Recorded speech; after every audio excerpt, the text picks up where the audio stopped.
Okay, 3.3 linear functions. So starting off with the definition, a linear equation in two variables, x and y, is an equation that can be written in the form y equals mx plus b. So this is a linear equation, so it makes a line, in two variables, so we have two variables, x and y. Listed here, m and b are normally constants, so this could be something like y equals 5x plus 6. That would be an example of one.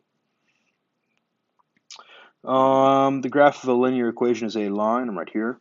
Likewise, a linear function is a function whose graph is a non-vertical line, right? A vertical line would be a non-function. It would be a line, but it's not a function. A linear function has a constant rate of change. We're going to call that a slope, the rate of change, and can be represented by a linear equation in two variables, which is what we have written up top. A nonlinear function does not have a constant rate of change, so its graph is not a line. Example 9, does the graph represent a linear or nonlinear function? Well, we have a line right here, but then it changes and turns into a different line. So this is not linear. We could say it changes directions, changes direction.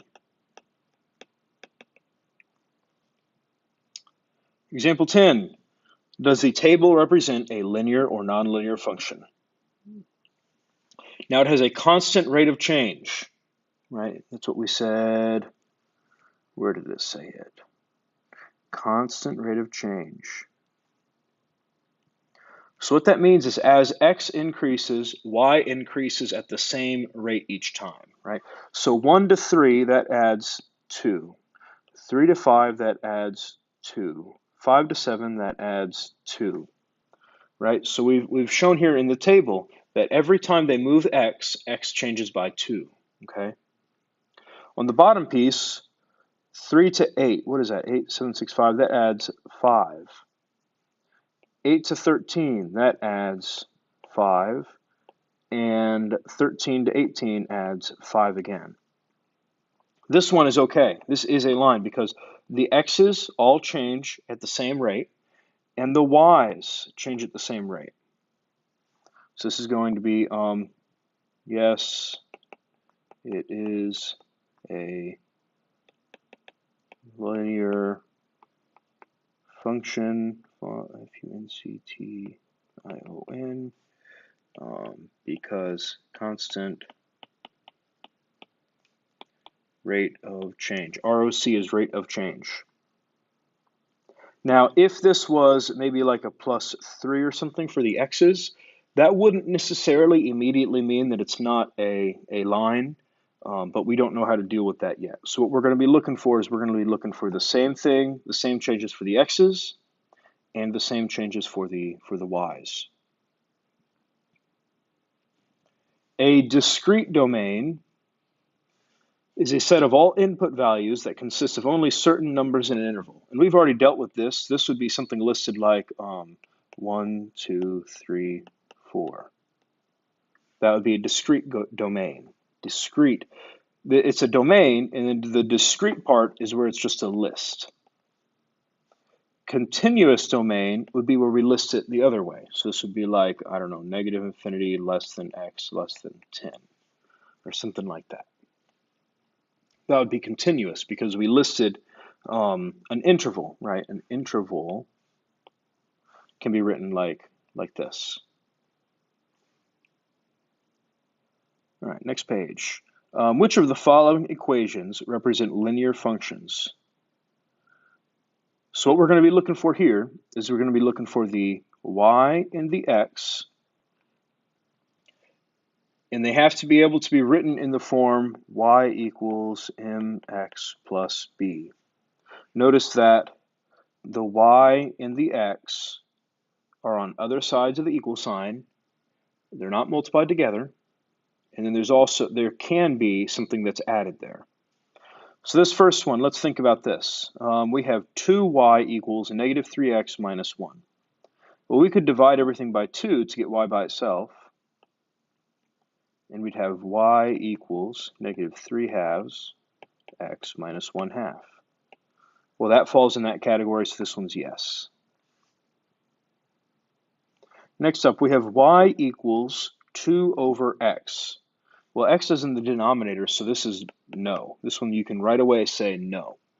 Our linear equation example up here, it does not have any fractions where x is in the denominator, right? This first one, it had fractions, but x was not in the denominator, right? We can't have x or y in the denominator. Next up, well, we could distribute this negative 2. We'd have negative 6x plus 2 equals y. And that needs to be rearranged a little bit, but that is the same as what we have up here, so this is going to be yes.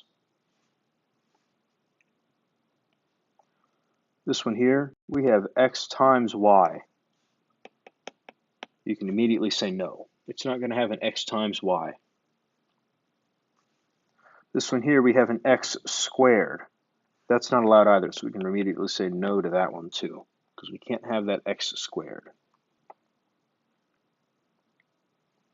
All right, so the only ones that were yes was this one and this one.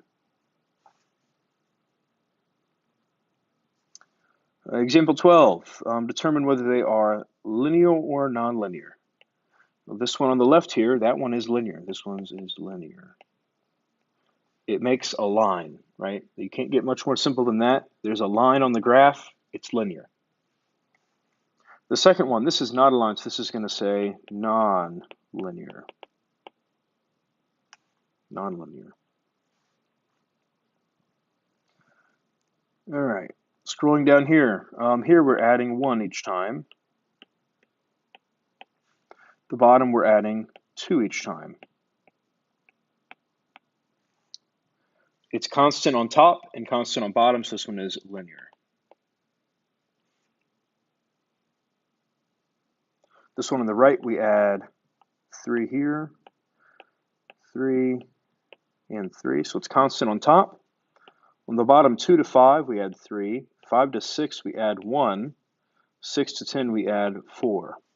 That one is not constant, right? The top stayed the same. The top added 3 each time, but the bottom was not, so this is going to be nonlinear.